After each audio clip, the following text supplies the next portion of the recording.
another vlog. So this is two video or two vlog in one day.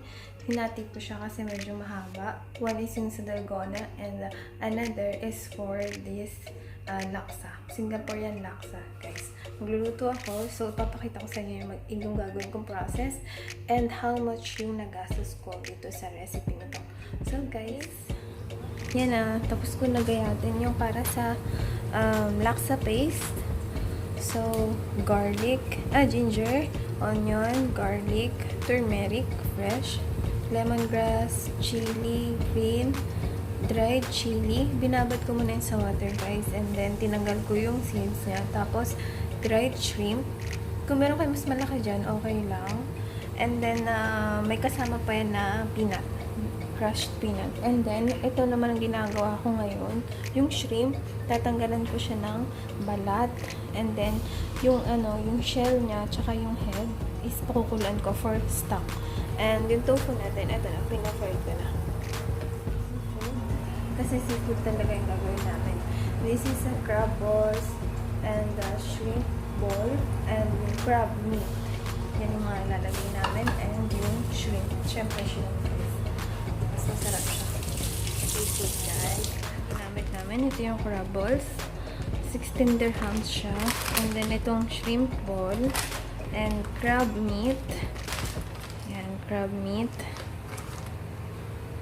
And yan yung shrimp. And may kasamang, syempre guys, may kasama yung bean sprouts. Yan.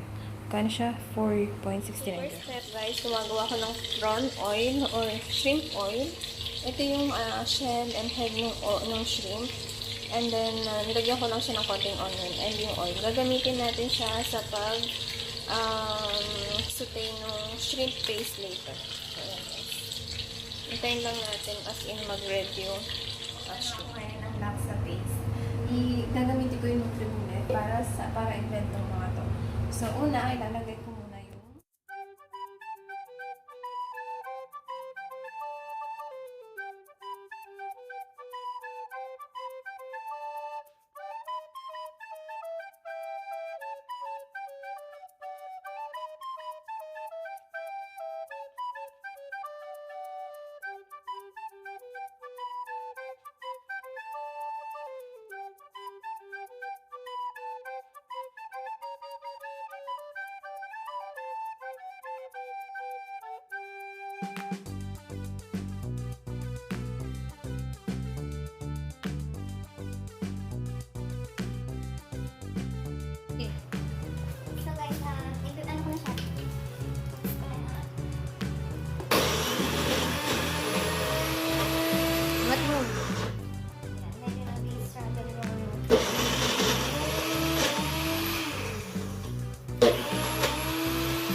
So guys, tapos na namin gawin yung paste. Ayan. Yan yung itsura niya, guys. Yan yung pinaka-itsura niya. Yung halos talaga durog na yung mga nilagay mo na ingredients. And maamoy mo talaga yung garlic, guys. Nung una kasi, nung umpasahan pa lang namin siya i-blend, amoy turmeric, amoy na amoy yung turmeric niya. And then, ano to after? Amoy garlic na amoy ginger na siya. Sobrang mabango, guys.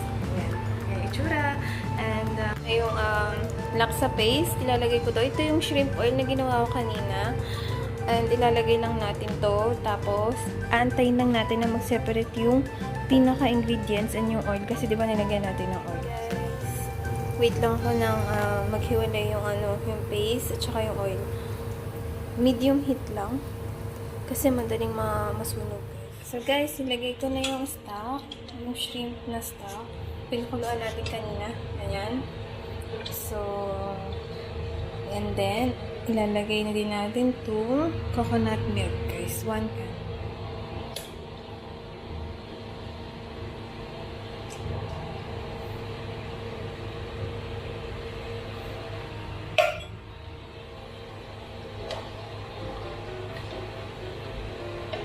So, medyo dagdagan na natin, guys.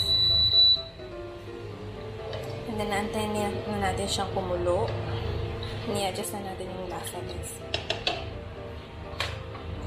So, lalagyan ko siya ngayon ng salt, sugar, and fish sauce. So, guys, kumukulo na siya ng ganyan. Lalagyan na natin ng red curry paste. Kung gusto nyo lang naman na mapula yung pinaka-soup niya.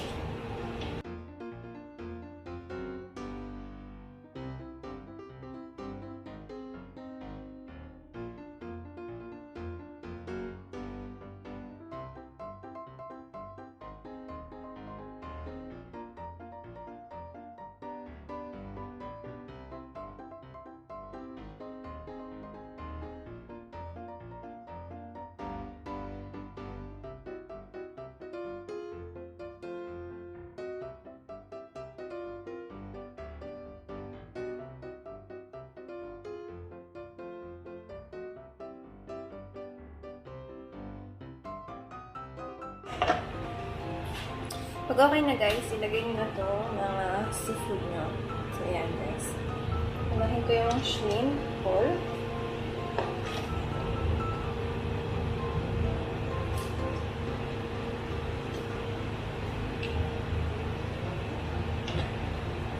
Shrimp whole. Tapos, crab meat. Crab sticks. And then, yung crab balls guys. Lagay ko na lahat dyan. Kailangan ulit natin kumulo. And then, ilalagay ko na ito. Yung shrimp. Yes. Fresh na shrimp. Okay guys, nilagay ko na yung shrimp. And, yun. Tayin na lang natin maluto yung shrimp. And, okay, bean sprout. Pinakulaan ko lang siya ng konti. Saglit na saglit lang po guys. Mga 2 minutes lang. Then, kukunin ko na din siya agad.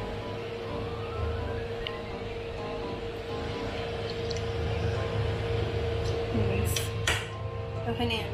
Buka ko na yan. Guys, ulit ako ng tubig for noodles naman. Yan, rice noodles. Exotic rice noodles. Yan guys. Color white siya. Nabili ko siya sa Lulu Tender Hamster. So, yan guys. Tukulaan ko lang siya.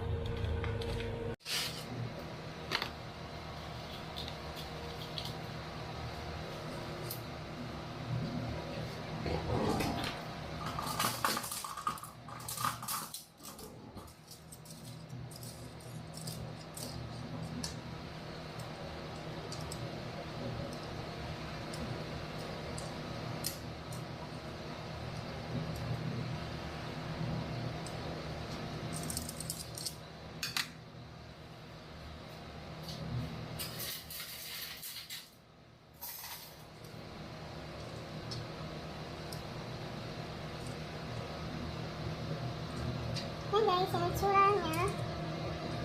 6 minutes lang natin guys.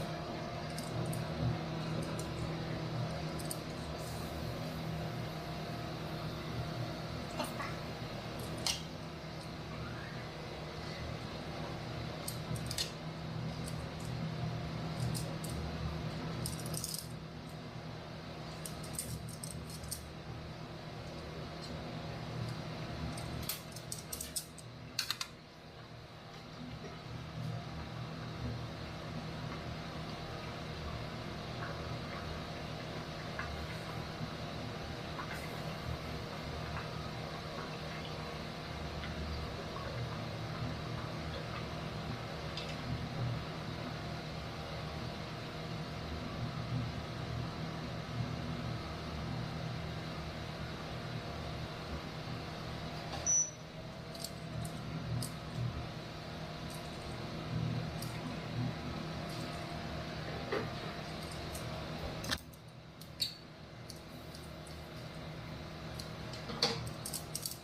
Tapos na akong magluto and ito yung finished product. Yan guys.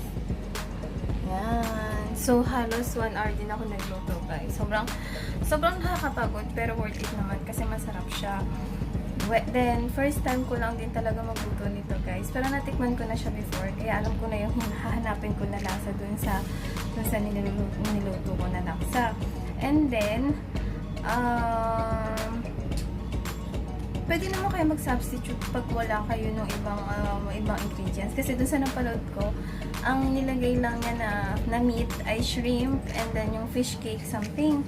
Pero kami, gusto namin yung may crab balls, shrimp balls, tapos yung crab meat, tapos shrimp. Pwede din naman may chicken. Pero kung ano lang yung available sa inyo guys. So ayun, for this recipe guys, ang nagastos namin is, talaga may listahan ako guys. Ayan o. Nagastos namin is almost 90 dirhams. So, 90 dirhams dito sa UAE. Pero marami siyang ingredients. Tapos marami naman din servings na magagawa, guys. Ayan, 94 dirhams. Kasi yung crab sticks, 7 dirhams lang siya sa Lulu, guys. Kaya bumili, 7 dirhams. Lulu, yung tatak niya. And then, turmeric. Turmeric is 1 dirham lang. Hindi pala 94, minus 12 kasi hindi ko nilagay yung chicken breast guys. So, ano siya, mga 80 something lang, 82 lang guys siya. Tapos marami na kayong magagawa na servings. And then, yung lemongrass, 1 dirham, onion, garlic, ginger, chili green, coconut milk, isang lata lang din yung nagamit ko na coconut milk guys. And then, red curry paste. Yung red curry paste guys, advice ko huwag nyo siyang ilalahat. Kung ayaw nyo nung medyo yung smell na parang alam nyo na curry smell, ayoko nung ganon. Kaya sabi ko dapat di ko siya nilahat. Pero okay lang din yung lasa niya. And then, guys, naririnig nyo ba yung sa background? May nakain na. Ubus na niya ako, hindi pa ako nakakapag-start kumain. And then, yung rice noodles, 4.50 lang siya guys pala. Mura-mura lang sa Lulu. Nandun siya sa mga organic na side o section. Or ethnic pala guys, ethnic section. And then yung tofu and crab ball, shrimp ball, and yung shrimp. Yan guys. Yung crab ball, 16 din yun. So, yun lang guys. Sana nakatulong yung step ko. Yun lang guys. Thank you for watching this video. See you again sa next video ko. Bye-bye!